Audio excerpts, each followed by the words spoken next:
Hello student, मैं एके उप्रेती, प्रवक्ता Hindi, GIC Chaura हॉलबाग Almora. आज आपके सामने कक्षा 11 हिंदी आरोह भाग 1 गद्य खंड से नमक का दरोगा पाठ को लेकर आ रहा हूँ, जिसके लेखक हैं मुंशी प्रेमचंद। इससे पहले कि हम इस पाठ के बारे में चर्चा करें, आइए चलते हैं मुंशी प्रेमचंद जी के जीवन के बारे में।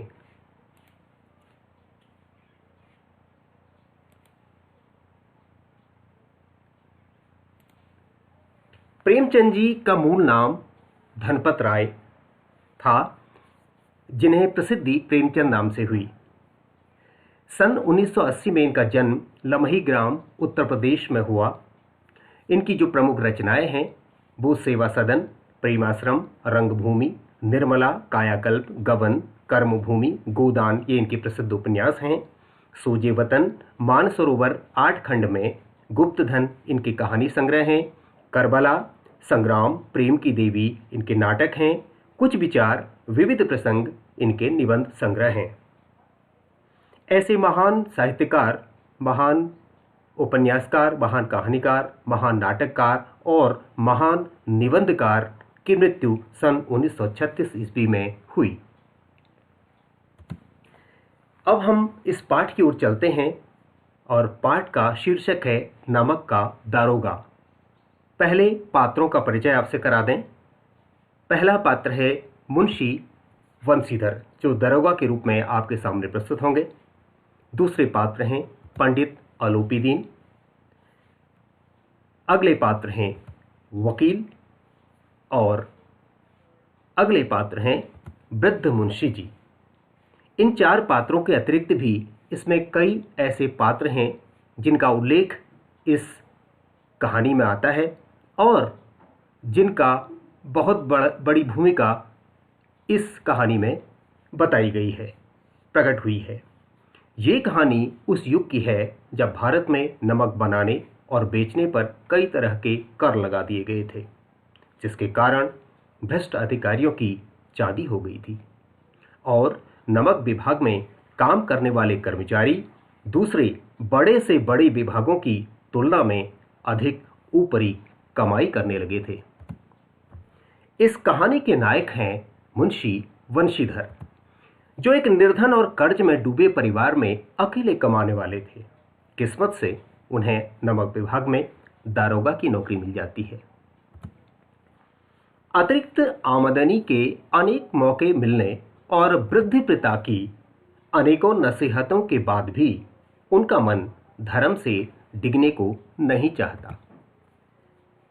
एक दिन अचानक उन्हें नमक की बहुत बड़ी तस्करी के बारे में पता चलता है और वे वहां पहुंच जाते हैं।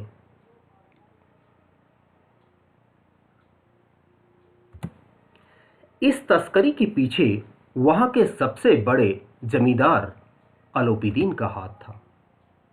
जब पंडित अलोपीदीन को वहां बुलाया जाता है तो वे बड़ी निश्चिंतता से आते हैं, क्योंकि उन्हें पता है कि पैसे से हर दरोगा को खरीदा जा सकता है।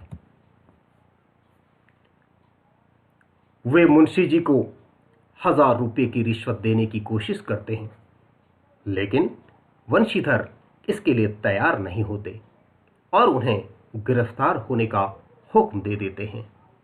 रकम बढ़ते बढ़ते 40,000 तक पहुंच जाने के बाद भी वंशीधर का ईमान नहीं बिकता। पूरे शहर में पंडित जी की खूब बदनामी होती है, मगर पैसे के दम पर अदालत से बाइज्जत बरी हो जाते हैं और अपने रसूख से मुंशी जी को नौकरी से भी हटवा देते हैं। तो वंशीधर की मुसीबतों का कोई ठिकाना नहीं रहता।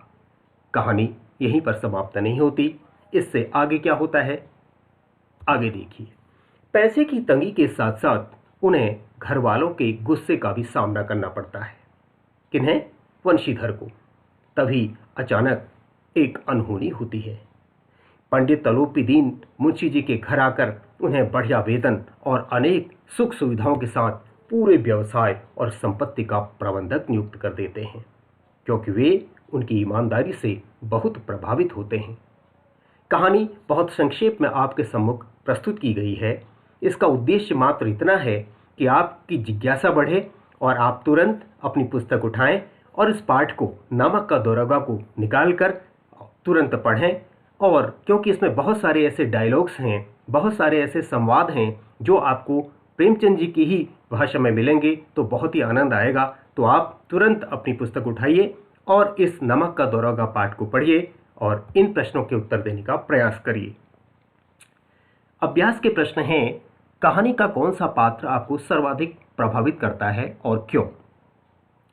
दूसरा जो प्रश्न है वो है, नमक का दारोगा कहानी में पंडित अलोपीदीन के व्यक्तित्व के कौन से दो पहलू यानी पक्ष उभर कर आते हैं? तीसरा प्रश्न है, कहानी के लगभग सभी पात्र समाज की किसी न किसी सच्चाई को उजागर करते हैं। निम्नलिखित पात्रों के संदर्भ में पाठ से उस अंश को उद्धृत करते हुए बताइए कि यह समाज की किस सच्चाई को उजागर करते हैं। वृद्ध मुंशी जी पहले पात्र, वकील दूसरा पात्र और शहर की भीड़ जिसका जिक्र पाठ को पढ़ने में आपको पता लगेगा। इन सब के बारे में आपको बताना है कि ये समाज की किस सच्चाई को उजागर करते हैं। चौथा प्रश्न है, निम्नलिखित पंक्तियों को ध्यान से पढ़िए। ये पंक्तियां इसी पाठ में हैं, इसी कहानी में हैं। नौकरी में ओहदे की ओर ध्यान मत देना, यह तो पीर का मजार है। निगाह चढ़ावे और चादर पर रखनी चाहिए। ऐसा काम ढूंढना जहां कुछ ऊपरी आय हो। मासिक वेतन तो पूर्णमासी का चांद है जो एक दिन दिखाई देता है और घटते घटते लुप्त हो जाता है। पूरी आय बहता हुआ, ऊपरी आय बहता हुआ स्रोत है जिससे सदैव प्यास बुझती है। वेतन मनुष्य देता है, इसी से उसमें वृद्धि नहीं होती। ऊपरी आमदनी ईश्वर देता है, इसी से उसकी बरकत होती है। तुम स्वयं विद्वान हो, तुम्हें क्या समझाऊं। यह अंश आपकी पुस्तक से लिए गए हैं। इन पर आधारित प्रश्न हैं। पहला प्रश्न है, यह किसकी उक्ति है, यानी कि यह किसका कथन है, किसने यह कहा और किससे कहा, यह आपको बताना है।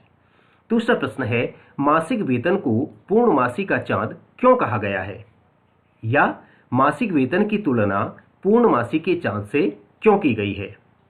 तीसरा प्रश्न है, क्या आप एक पिता के इस वक्तव्य से सहमत हैं? यदि हैं तो क्यों हैं, यदि नहीं तो क्यों। इसके आपको तर्क सहित उत्तर देना है। प्रश्न नंबर 5 और अंतिम प्रश्न है, नमक का दारोगा कहानी के कोई दो अन्य शीर्षक बताते हुए उसके आधार को भी स्पष्ट कीजिए। आप नमक का दारोगा जो शीर्षक है उसके अतिरिक्त भी क्या इस कहानी का अन्य कोई और दो शीर्षक दे सकते हैं? आपको बताना है कि शीर्षक किस आधार पर आप दे रहे हैं, इसका आधार भी आपको समझाना है। तो आप इन प्रश्नों के उत्तर खोजने का प्रयास कीजिए और अगले पाठों को जानने के लिए आगे भी बनाए हुए वीडियो को देखते रहिए। धन्यवाद।